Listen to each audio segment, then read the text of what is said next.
All right, here we go. Fox News alert. Kevin McCarthy out as Speaker of the House, and his supporters are lashing into Congressman Matt Gaetz, accusing him of siding with Democrats in a historic move, now leaving the House in limbo.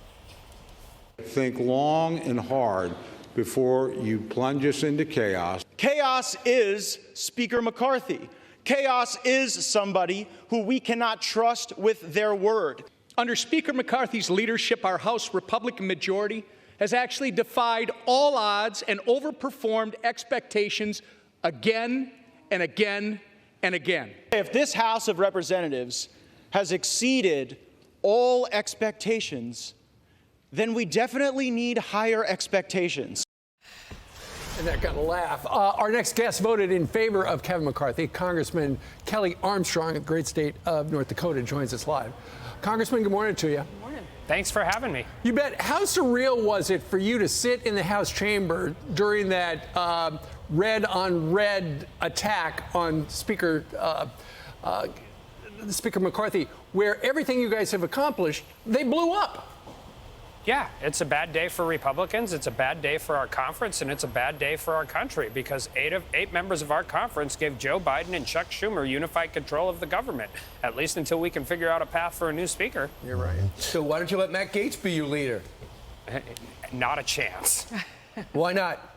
Well, the cost of my vote for a new speaker is a rule change to our conference. I'm not interested in the petty personal tax, but I would like to have a position where one vote, particularly one of the most extreme votes, becomes irrelevant. Otherwise, it's the same clown car with a different driver. Yeah, all it takes is one person to be unhappy, and this could happen again. So the motion to vacate, you're going to need, like, what, 30 or 40 votes for that? Yeah, I mean, I think the new speaker better learn right away how to deal with the most eccentric area of our conference, and that'll be the first question I ask him. You know, Congressman, a lot of folks don't like Matt Gaetz, but there are some folks back at home that don't feel like the Republicans are fighting for them. And when I say that is during campaign season, they see y'all at town hall talking about balanced budgets and term limits and that you're going to fight for them, border security, and they don't feel like the speaker, some is fighting for those priorities, starting with those appropriations bills. So what would you say to the folks back at home that say they just want regular order? Well, I think we've done regular order. I think we put the most conservative fiscal package on the floor of the House in 20 years last week.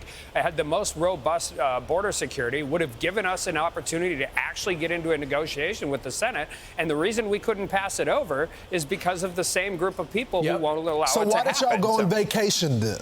Because that's what folks are, when we're at home, average day Americans, when we don't get our job done, there's no vacation.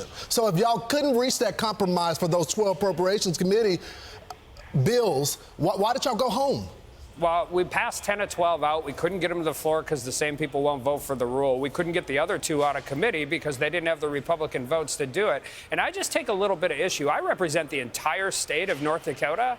It's not a vacation when I go home. I have meetings. I have constituent services. We are working all across the state to do the things that we got sent here to do. Right. To be quite honest, a lot of us work a lot harder at home than we do when we're here. But if you're stuck in the muck because people won't vote for procedural votes, whether you're here for a week, whether you're here for 10 days, if they're going to hijack every single piece of legislation to even not allow it to get to the floor, it doesn't matter if I'm sitting in my office. I'd much rather be talking to North Dakotans. Yeah, well, I understand, too, that these same 8 were blowing up the appropriations bills in conversation and stopping them from getting approved and out of committee. Is that correct?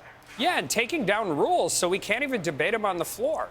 My biggest concern with what happened this week is the next speaker is going to have no motivation for regular order, open amendments. Why would you? We have opened this House up more in the last 8 months than we have in the last 20 years, and look where it's gotten us. It's a terrible place to be. It's a bad look, but it's bad policy, and it's bad for our constituents. So, Congressman, what's the real reason, then? Why did they oust him? If they're saying, we oust him because he made all these promises, he was going to pass the 12 appropriation bills, but then if you're agreeing with Brian and they were doing everything they could to make sure they didn't pass, what's the real reason? Well, I think it's personal, and I think it's a never-ending need for attention. But that is really true. You can't demand regular order, which I appreciate, with a 5-vote majority and then demand results. We have people who voted no on motion to vacate because they were you just used term limits. They couldn't get term limits out of the Judiciary Committee. That's regular order. One of the reasons is not because people don't support term limits, but there's a bunch of us that don't think the House should be 6 years and the Senate should be 12. We're already at a disadvantage in a lot of positions. I don't know why we'd put our body in a significant disadvantage. Yeah. So the answer to this is we should continue down regular order. Yeah. Democracy is hard. We have a 4-vote majority. We should celebrate losing a vote once in a while. Right. Put it to the back of the queue and go back to work. Right. So, Congressman, thank you very much for joining us with the post-game show on the ousting of the Speaker. Thank you, sir. You bet.